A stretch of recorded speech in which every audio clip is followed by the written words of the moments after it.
Hello students, welcome once again in a video lecture series conducted by Krishna Mahavidyalay Rettre Budruk Junior Wing. Before we start today's lecture, I want to share some deleted and non-evaluated portion or topics as per government rule in this academic year. So first of all, we see some points in our introduction to polymer chemistry are deleted or non-evaluated portion. In first point is classification of polymer. Second point is phenol formaldehyde and related polymers. Phenol formaldehyde आणि त्याच्या related जे काही polymers आहेत हे पॉलिमरचं जे काही formation आहे ते ह्या अकॅडमिक इयरसाठी आपल्याला काय केलेलं आहे डिलीटेड केलेलं आहे. थर्ड पॉईंट आहे फिगर 15.3. या फिगर 15.3 मध्ये एक पॉलिमर होता, तो होता बेकलाइट पॉलिमर. हा सुद्धा त्या ठिकाणी काय केलेला आहे नॉन इव्हॅल्युएट केलेला आहे. त्यानंतर फिगर 15.4 मेलॅमाइन फॉर्माल्डिहाइड. दुसरा एक आपल्याला एक पॉलिमर होता मेलॅमाइन फॉर्माल्डिहाइड, तो सुद्धा काय केलेला आहे नॉन इव्हॅल्युएटेड केलेला आहे. नेक्स्ट पॉइंट होता विस्कस रेयॉन आणि त्याचं फॉर्मेशन. हे सुद्धा दोन पॉइंट्स या ठिकाणी काय केलेले आहेत डिलीट करण्यात आलेले आहेत. नेक्स्ट आहे molecular mass and degree of polymerization of polymer. आणि हा सुद्धा पॉइंट काय केलेला आहे या ठिकाणी ह्या अकॅडमिक वर्षासाठी त्या ठिकाणी डिलीट किंवा नॉन इव्हॅल्युएट करण्यात आलेला आहे. Okay, in today's lecture we discussing very important point some important polymers.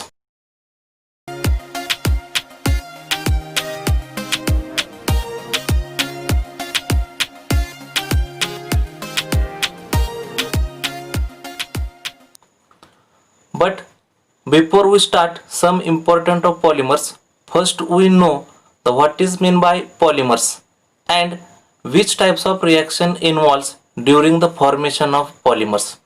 So first we know the how to polymer form. Polymers कसे तयार होत आहेत तर त्यासाठी आपल्याला काय लागणार आहे तर first thing is very important monomers.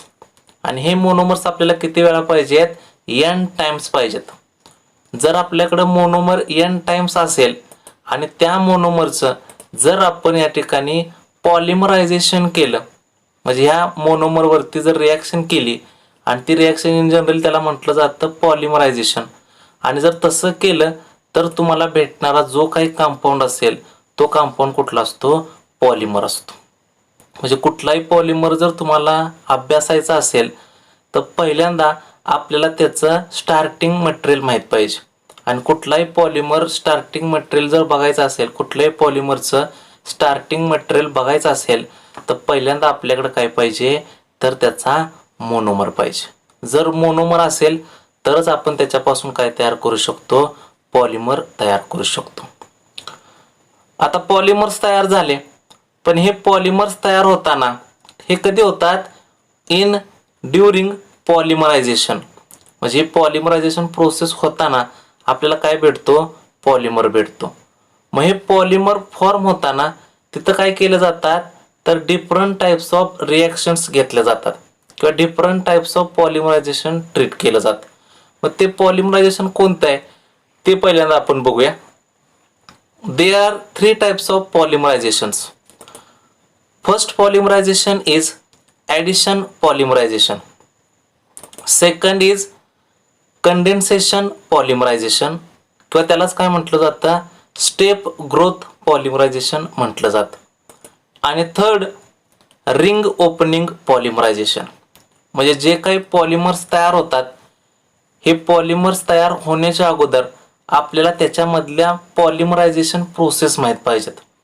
आणि ह्या 3 प्रकारच्या पॉलिमरायझेशन प्रोसेस आहेत. म्हणजे कोणताही पॉलिमर आपल्याला जर त्याचं मेकॅनिझम करायचं असेल तर त्याच्यामध्ये ह्या तिघांचं काय केलं जातं इन्व्हॉल्वमेंट केली जाते. म्हणजे इन जनरल जर बघितलं ॲडिशन पॉलिमरायझेशन तर त्याच्या नावामध्येच दिलेलं आहे. ॲडिशन पॉलिमरायझेशन म्हणजे थोडक्यात काय, तिथं फक्त काय केलं जातं, ॲडिशन केली जाते. म्हणजे जेवढे मोनोमर्स आहेत त्यांचे ॲडिशन करा आणि तुम्हाला जो पॉलिमरायझेशन भेटेल किंवा जी रिॲक्शन भेटेल ती रिॲक्शन तुमची कुठली असते, ॲडिशन पॉलिमरायझेशनची असते. दुसरा असतो टाईप कंडेन्सेशन पॉलिमरायझेशन, की त्याला म्हटलं जातं स्टेप ग्रोथ पॉलिमरायझेशन. आता कंडेन्सेशन पॉलिमरायझेशन म्हणजे काय, तर सेम ॲडिशन ऑफ मोनोमर्स, मोनोमरचे ॲडिशन करायची, फक्त त्याच्यातून काय केलं जातं, तर स्मॉल मोलिक्यूल आर इलिमिनेटेड. ह्याच्यातून काय केलं जातं, ॲडिशन करताना एखादा स्मॉल मोलिक्यूल जो आहे तो काय करायचा, त्या ठिकाणी डिलीट करायचा किंवा बाय प्रोडक्टच्या स्वरूपामध्ये बाहेर काढायचं. आणि तसं जर झालं तर त्याला म्हटलं जातं कंडेन्सेशन पॉलिमरायझेशन. आणि शेवटचा टाईप आहे नवीन रिंग ओपनिंग पॉलिमरायझेशन. म्हणजे एखादं सायक्लिक कंपाऊंड असेल आणि त्याचं पॉलिमरायझेशन करायचं असेल तर त्यावेळेस त्याची रिंग काय केली जाते, सायक्लिक रिंग ओपन केली जाते आणि म्हणून त्याला म्हटलं जातं रिंग ओपनिंग पॉलिमरायझेशन. इन शॉर्ट आपण बघूया ॲडिशन म्हणजे काय, कंडेन्सेशन म्हणजे काय किंवा रिंग ओपनिंगच्या रिॲक्शन. सर्वप्रथम पहिल्यांदा बघूया आपण ॲडिशन पॉलिमरायझेशन. याच्यामध्ये बघा, पहिल्यांदा एक इथिलीन मॉलिक्यूल घेतला, तो ॲड केला, दुसरा इथिलीन मॉलिक्यूल बरोबर परत ॲड केला, तिसऱ्या इथिलीन मॉलिक्यूल बरोबर परत ॲड केला. हे असं कुठपर्यंत चालणार आहे, n टाइम्स वेळा. म्हणजे आपल्याकडं जो पहिल्यांदा पार्ट पाहिजे तो काय पाहिजे, मोनोमर पाहिजे. म्हणजे याच्याकडे हा मोनोमर आहे आणि तो किती वेळा घेतला आहे, नंबर ऑफ टाइम्स. म्हणजे इथं पहिल्यांदा घेतला, दुसऱ्यांदा घेतला, तिसऱ्यांदा घेतला आणि असंच काय केलं जातं, कंटिन्यू घेतलं जातं. आणि ह्यांच्यावरती जर फक्त ॲडिशन पॉलिमरायझेशन केलं म्हणजे प्रत्येकाला फक्त ॲड करायचं. आता ॲड कसं होणार आहे, तर हा डबल बॉन्ड कुणाला अटॅच होणार आहे, ह्या कार्बनला. हा डबल बॉन्ड कुणाला अटॅच होणार आहे, पुढच्या कार्बनला. हा डबल बॉन्ड कुठं अटॅच होणार आहे, पुढच्या कार्बनला. आणि तसं जर झालं तर त्या ठिकाणी जे पॉलिमरायझेशन होतं त्याला म्हटलं जातं ॲडिशन पॉलिमरायझेशन प्रोसेस. आणि मग त्यानुसार तुम्हाला अशा प्रकारचं एक चेन रिॲक्शन भेटते की एक पॉलिमर भेटतो आणि तो पॉलिमर तुमचा कशाच्या थ्रू केला जातो, तर बाय ॲडिशन पॉलिमरायझेशनच्या थ्रू केला जातो. दुसरी जर बघितली आपण रिॲक्शन कंडेन्सेशन. आता कंडेन्सेशनमध्ये समजा आपल्याकडे काय आहेत, तर 2 टाईप्स ऑफ मोनोमर्स आहेत. समजा पहिल्यांदा ॲडिपिक ॲसिड घ्या, समजा दुसऱ्यांदा हेक्झामिथिलीन डायमाइन घ्या. आता समजा हे ॲडिपिक ॲसिड आहे आणि समजा हे हेक्झामिथिलीन डायमाइन आहे. हे आपण डिटेल बघणारच आहोत, फक्त इन शॉर्ट आपण आपल्याला काय करायचं आहे ते एक्सप्लेन करायचं आहे. मग समजा हा ॲडिपिक ॲसिड आणि हा हेक्झामिथिलीन डायमाइन ह्या दोघांची जर ॲडिशन केली तर काय होतंय बघा, ह्याच्याकडचा एक OH आणि ह्याच्याकडचा एक H, म्हणजे हिथला OH हिथला H, दोघांची ॲडिशन केली तर त्यातून काय बाहेर पडू शकतंय, -H2. म्हणजे ज्यावेळेस तुम्ही दोघांचे ॲडिशन कराल, 2 मोनोमर्स आहेत त्यांचे ॲडिशन कराल, फक्त त्या ॲडिशन वेळेस काय झालं पाहिजे, तर स्मॉल मोलिक्यूल इलिमिनेट झाला पाहिजे. आणि मग तुम्हाला जो पॉलिमर भेटेल किंवा जी रिॲक्शन तुम्हाला या ठिकाणी भेटेल तिला काय म्हटलं जातं, कंडेन्सेशन पॉलिमरायझेशन रिॲक्शन म्हटलं जातं. फक्त एवढं लक्षात ठेवा, ॲडिशनमध्ये काय होतं, फक्त ॲड करायचं आणि कंडेन्सेशनमध्ये काय होतं, स्मॉल मोलिक्यूल काय होतो, इलिमिनेट होतो. त्याचबरोबर तिसरी रिॲक्शन जर बघितली आपण, रिंग ओपनिंग पॉलिमरायझेशन. समजा हा सायक्लिक कंपाऊंड आहे, समजा त्याचं नाव ई कॅप्रोलॅक्टम असेल, तर हे सायक्लिक कंपाऊंडमध्ये आपण काय करतोय, रिंग ओपनिंग पॉलिमरायझेशन बघतोय. आता त्याच्या नावातच आहे रिंग ओपनिंग पॉलिमरायझेशन. म्हणजे काय, तर ह्याला आपल्याला काय करायचं आहे, ओपन करायचं आहे. म्हणजे जी रिंग आहे ती रिंग काय करायची आहे, ओपन करायची आहे. समजा मी इथून जर ओपन केली पॉलिमरायझेशनच्या वेळेस तर तुम्हाला काय भेटणार आहे बघा, इथून स्टार्ट केलं NH, समजा हा इथून ओपन झाला, हा NH भेटणार. परत बघा CH2, किती CH2 आहेत बघा इथं, 1 2 3 4 5, म्हणजे किती CH2 आले तिथं, 5 CH2 आले. राहिलं काय त्याच्याकडं, C डबल बॉन्ड O, म्हणजे काय भेटलं तुम्हाला, C डबल बॉन्ड O.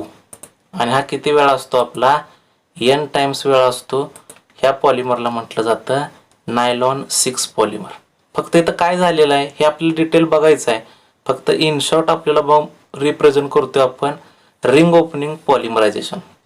आता रिंग ओपनिंग पॉलिमरायझेशन म्हणजे नेमकं काय, तर जी सायक्लिक रिंग आहे तिला फक्त काय करायचं, ओपन करायचं. आणि ज्यावेळेस असं होईल त्यावेळेस तिथं जे पॉलिमरायझेशन तयार होईल त्या पॉलिमरायझेशनला काय म्हटलं जातं, रिंग ओपनिंग पॉलिमरायझेशन म्हटलं जातं. म्हणजे अशा पद्धतीनं आपला जो मेन पार्ट आहे ह्या टॉपिकमधला तो आहे सम इम्पॉर्टंट पॉलिमर्स. आणि हे पॉलिमर जर तुम्हाला शिकायचे असतील, अभ्यासायचे असतील, तर त्याच्यामधल्या ह्या 3 पॉलिमरायझेशन प्रोसेस आहेत ह्या तुम्हाला माहिती असणं गरजेचं आहे.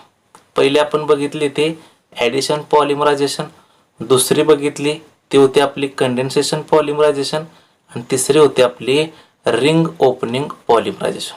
ह्या 3 पॉलिमरायझेशनचा बेस वापरून आपण ते पॉलिमरायझेशन काय करतोय, टेक्स्ट प्लेस करतोय.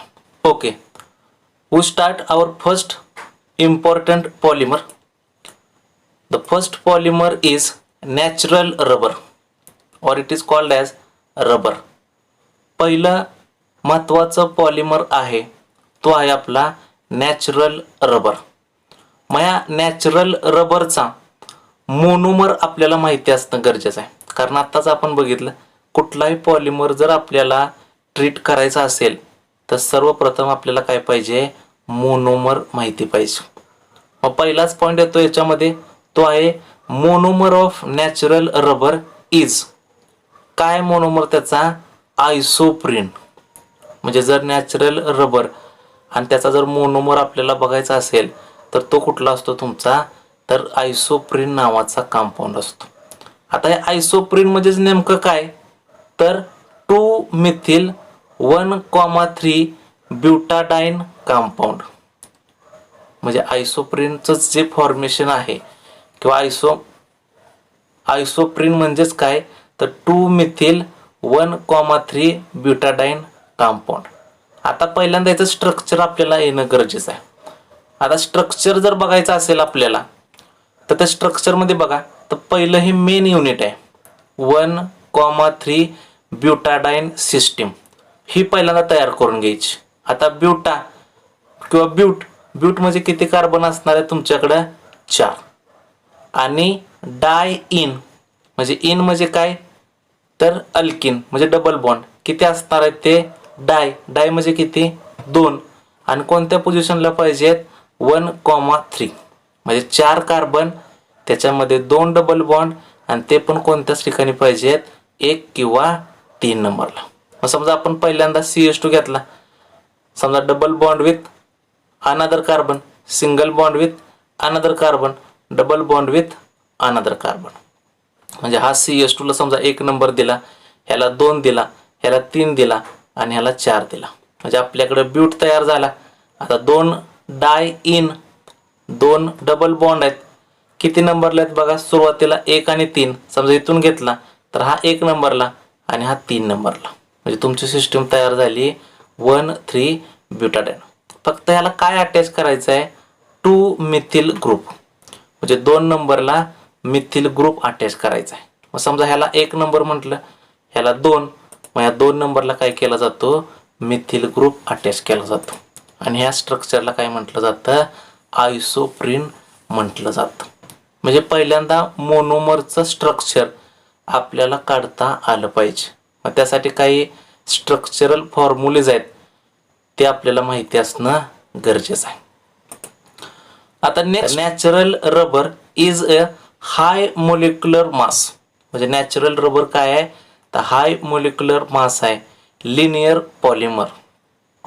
म्हणजे एक high molecular mass of linear compound म्हणून काय केला जातो, आयसोप्रीनचा म्हटलं जातं.